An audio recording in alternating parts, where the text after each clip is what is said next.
Robert Walton sat quietly in his cabin, writing a letter to his sister. His words carried the excitement of his journey and the deep thoughts of a man searching for something beyond the ordinary. As the ship moved slowly through the icy waters, Walton gazed out at the endless void. The frozen landscape seemed mysterious and dangerous. Fearing for the safety of his crew, Walton ordered the ship to pause and rest by the ice. Through the fog, Walton saw a man with his dog stranded on the ice, weak and alone. The man looked desperate, yet his eyes held determination. Walton invited him to enter the ship. Back on the ship, Walton listened closely as the man began to tell his story. It was clear the stranger carried a heavy burden, and Walton was eager to hear the tale that had brought him to such a frozen, desolate place. Victor was born into the Frankenstein family, one of the most prominent families in Geneva. His loving childhood life set who he is today, although fate took him in a direction he never imagined. Elizabeth, the sweet girl that Victor's family adopted, is part of his soul. They grew up together, sharing dreams, hopes, and happiness. Since childhood, he have had an infinite curiosity towards science. He reads books on natural philosophy, conversion, and experimentation. What was initially just a curiosity slowly turned into an obsession. Before Victor going to college, he, Elizabeth, and Henry walked together, watching the sunset. Elizabeth told about her hopes, Henry about tales of heroism, and Abigail silently looked down dreamily.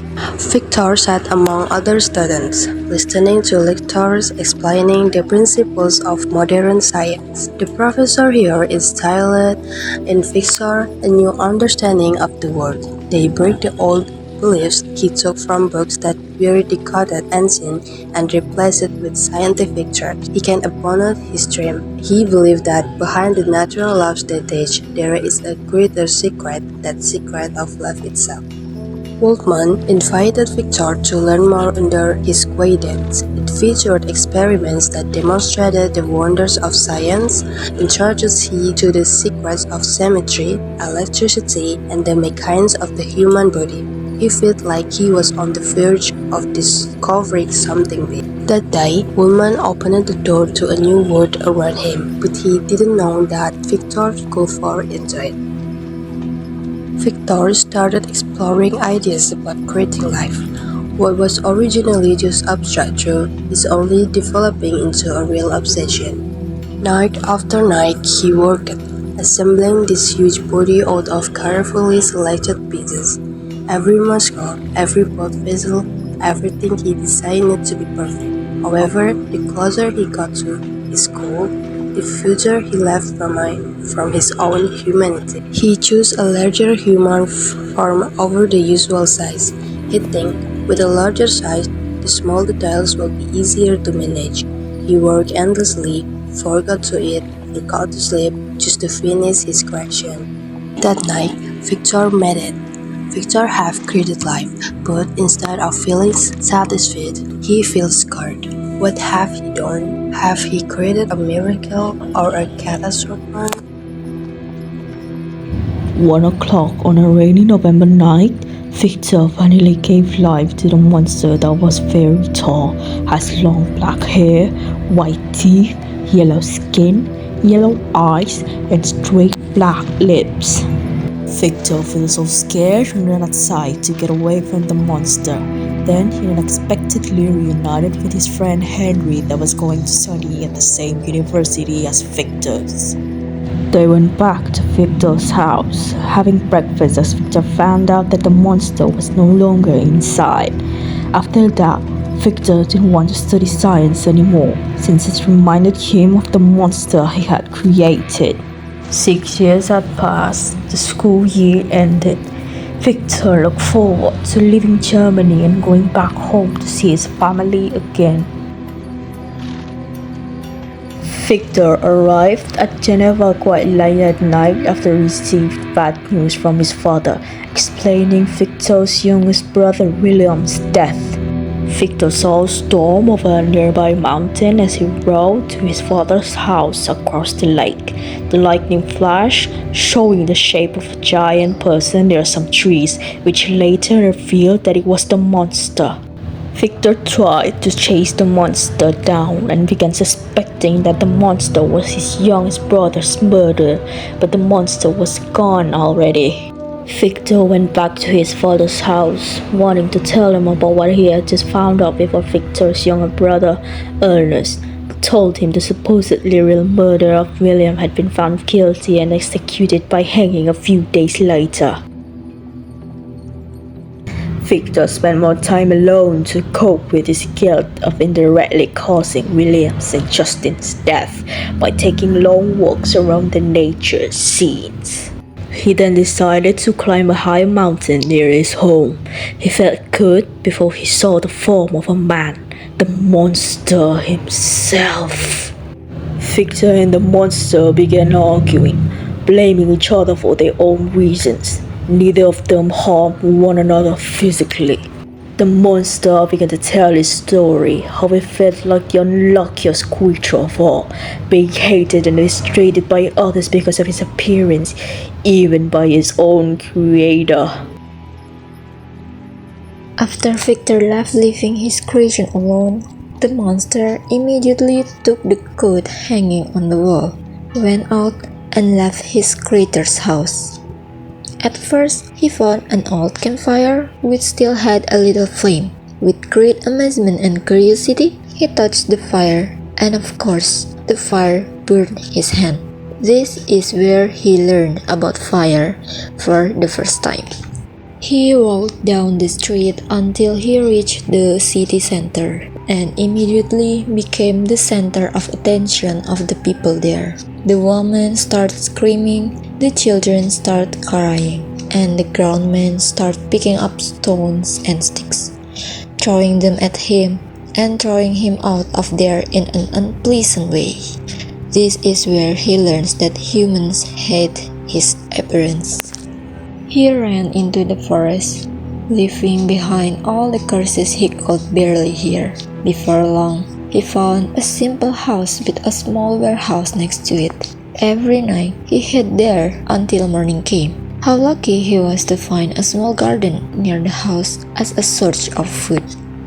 In the warehouse, there was a hole big enough for him to peek into the house. He saw bright lights, a warm fireplace, and also laughter surrounding a small family, which turned out to be called the lazy family. Slowly, he began to be able to read and understand words. He studied it every day by observing this lovely family. It turned out that the garden from which he stole food every time was theirs. They often complain about lack of food because their stock just disappears, so they have to share. Feeling sorry, he stopped stealing food from there and started looking for it in the forest. While looking for food, he remembered a book belonging to his creator, which he accidentally broke because it was stuck in his coat. He then opened the book and began to find out what kind of creator he really was. After looking for food, he returned to the house. He saw that the door of the house was wide open. Carefully, he approached and stood in the doorway looking inside. He didn't find any other family members, only the old blind grandfather who was sitting in his rocking chair. He was hit by a feeling of doubt. Should he be brave and go inside? Will the grandfather accept his presence because he is blind and cannot see his ugly face? After gathering courage, he finally started knocking on the door. The grandfather asked who the person was who knocked on his door. Then, the monster lied. He said that he was a traveler who was tired and needed a temporary rest. and with great kindness, the grandfather invited the monster to come in, and they began to chat about many things. The family suddenly returned. They were shocked by a scary monster sitting next to their grandfather. They started screaming hysterically and threw stones at him. The monster immediately left the house, entered the forest, and disappeared. The next day, the monster returned to the warehouse, but all he found was emptiness in the house. The family had moved under the pretext of their grandfather's safety. They didn't want to take risks and were afraid that the monster would come back again. There is no longer a warm fireplace and the sound of laughter that accompanies the cold night. Once again, the monster was left alone. With burning anger, he began to burn the house, burning everything in it, burning all the memories and hopes that he had formed and destroyed just because of his bad appearance. Then he remembered his creator, Victor Frankenstein. He blamed all his suffering on his creator and intended to take revenge. He remembered from one of Victor's books that he lived in Geneva. Then the monster began its journey, looking for Victor, his creator, which has brought misery to his life. He is determined to seize all the happiness that Victor has as a form of revenge, so that Victor felt the same feelings of sadness and loneliness. After several months of walking, he arrived in Geneva. Then he saw a boy running around happily. He captured the child and took him to the middle of the forest, trying to convince him that he was not a bad person. But the child rebelled and started screaming. The child said the name of the person he hated. In one move, the child's neck was crushed by his big hand. At first he felt guilty, but he could deny that he felt happy when he found out that he had succeeded in killing one of the people Victor loved. After the monster finished his story, Frankenstein was shocked by his request to create a wife so he would not feel lonely. Reluctantly, Frankenstein agreed out of fear of the monster's threat. However, deep down, he began to doubt the consequences of creating a second being. Frankenstein began creating the second being on a remote island. Seeing the monster watching him, he felt a deep revulsion and fear. Dreading the consequences if this being reproduced, he destroyed his second experiment. The monster, feeling betrayed, threatened Frankenstein, vowing to appear on his wedding night. The tension mounted as Frankenstein began to grasp the barrel, threatening both his life and those he loved. After destroying his second experiment, Frankenstein discarded the remains at sea. However, a storm struck, leaving him stranded on the Irish coast. Instead of finding safety, he was accused of murder by the locals. Exhausted and bewildered, Frankenstein was taken to a magistrate to face charges for a crime he did not commit. Frankenstein was brought before a magistrate, accused of murdering a young man found on the Irish coast. When shown the body, he realized it was his dear friend, Henry Corval. Overwhelmed with shock and sorrow, Frankenstein fainted at the sight of his friend. Months passed in prison, but it didn't take long for Mr. Frankenstein to secure his release. After his release, Frankenstein and his father traveled to Paris to restore his health. One day, Frankenstein received a letter from Elizabeth expressing doubts about their love. In his reply, he assured her of his devotion and planned their wedding. Yet he remained by the monster's threat. Frankenstein and Elizabeth's wedding day passed, but fear loomed in Frankenstein's heart. Armed, he searched the hotel for signs of the monster. A flash of lightning and Elizabeth's scream revealed that the monster had not come for him, but for his prey. Rushing back, he found Elizabeth lifeless on the bed. Frankenstein lost everything: William, Justin, Henry, Elizabeth, and finally his father, who died of heartbreak. Swearing to dedicate his life to destroying the monster, Frankenstein vowed to stop at nothing, even if it meant sacrificing his own life. Before leaving Geneva forever, Frankenstein visited the graves of William, Elizabeth, and his father, reflecting on his great loss. The monster mocking laughter echoed through the air, taunting Frankenstein with promises of eternal solitude and misery. Victor tried to pursue the monster but could only glimpse its fleeting shadow under the moonlight, strengthening his resolve. Frankenstein began his pursuit of the monster, traveling to remote corners of the world. The monster intentionally left taunting messages, fueling Frankenstein's hatred and resolve. Despite hunger and exhaustion, memories of his loved ones spurred him to continue.